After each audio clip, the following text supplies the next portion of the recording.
Negeri ini terlalu lelah dibekap oleh himpitan kepura-puraan pada penegakan hukum. Zaman Orde Baru nyaris 100% hukum milik penguasa. Siapa berani bersuara? Mulai dari desa ada babinsa, sampai ke atas kalau ada yang bertentangan langsung hilang. Kondisi itu berjalan selama 30 tahunan. Bermula dari rekayasa siasat berkuasanya Soeharto sang tiran. Negeri ini di bawah kontrol senjata. Walau tak kelihatan nyata, tapi itu fakta. Bagaimana Soeharto bisa berkuasa 32 tahun dengan siasat bejatnya. Bukan hanya kekuasaan, tapi dia memperkaya diri cukup untuk 27 keturunannya. Saya adalah termasuk saksi mata. Nyaris hampir setiap hari ada 4-5 mayat terbujur di bawah pohon di kebun karet tanpa dikubur. Baru siangnya orang kampung menguburkan seadanya, seperti mengubur binatang. Apakah mereka salah? Hanya mereka dan Tuhan yang tahu. Semogalah mereka diterima Allah, andai memang mereka tak bersalah. Kejadian 56 tahun yang lalu adalah tragedi kemanusiaan yang luar biasa bejatnya. Kita tidak dalam kapasitas membahas apakah PKI atau Orde Baru yang salah.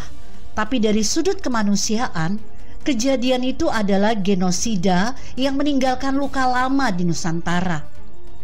Dan luar biasanya, hal itu dilakukan oleh saudara-saudaranya sendiri tanpa rasa bersalah. Kelanggengan kekuasaan dengan siasat yang luar biasa telah meruntuhkan moral bangsa besar ini. Soeharto yang semula disegani di Asia, namun matinya meninggalkan belang-belang sebagai presiden terkorup di dunia. 11-12 dengan Marcos dari Filipina. Dan sampai sekarang, dua negara ini yang tertinggal dari tetangganya. PDB Singapura $60.000, Malaysia $12.300, Thailand $7.300, Indonesia $4.300. Kita hanya menang tipis dari Filipina, $3.300. Pasca Soeharto lengser, ada 3 presiden masa transisi.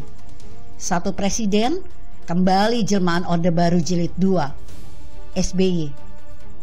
Bedanya, SBY tidak menjadikan rakyat sebagai objek intimidasi. Hanya saja yang dilanjutkannya membiarkan budaya mencuri dengan jelas dan lebih parah. Kalau tidak dikatakan dia ikutan, at least membiarkan. Buktinya anak buahnya diternakan jadi pencuri kelas gembongan. Apakah dia terima setoran?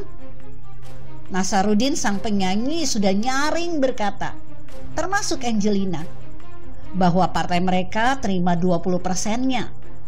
Dan Ibas juga ikut melibas. Tapi Ibas tetap bebas.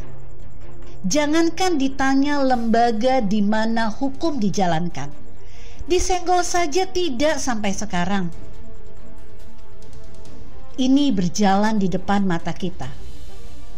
Iya, di depan rakyat yang terus diberi tontonan memuakan tentang hukum yang tak kunjung tegak.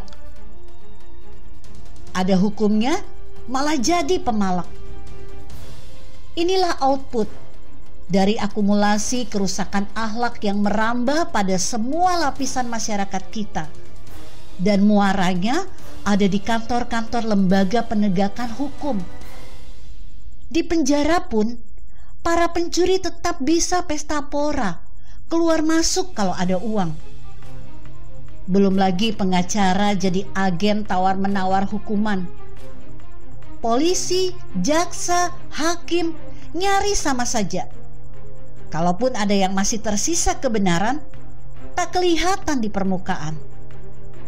Lihat bagaimana penegak hukum bisa mengeluarkan SP3 atas kasus BLBI. Untung Jokowi sigap, langsung membuat tim pemburu penggemplang BLBI yang sudah 23 tahun hidup nyaman. 111 triliun harta negara dicuri. Presiden sebelumnya santuy saja. Terus posisi kita sebagai rakyat ada di mana? Jokowi tidak bisa serta-merta membereskan kerusakan total Indonesia yang dicabik Orde Baru dan sekarang malah merambah kemana-mana. Sementara kerusakan penegakan hukum di tangan ribuan orang yang berakhlak bejat tidak gampang memilahnya. KPK saja yang semula diharapkan bisa lebih dalam membereskannya, sekarang malah jadi WC umum. Bahkan wakilnya melanggar etik yang menjurus kepada suap menyuap hanya dihukum potong gaji. KPK sudah menjelma menjadi singa di kandang domba. Habis kita semua kalau begini ceritanya. Duh Gusti, ampunkan kami. Bagaimana nanti nasib negeri ini sepeninggal Jokowi? Apa kami malah dipenggal oleh dinasti para pencuri? Ngeri kali. Artikel ini ditulis oleh Iyas Subiakto dengan judul "Kita Dilumpuhkan oleh Hukum" dan diposting redaksi Indonesia.com. Jika Anda berpendapat lain, berikan komentar Anda di kolom komentar. Saya Emma, Karisma 90.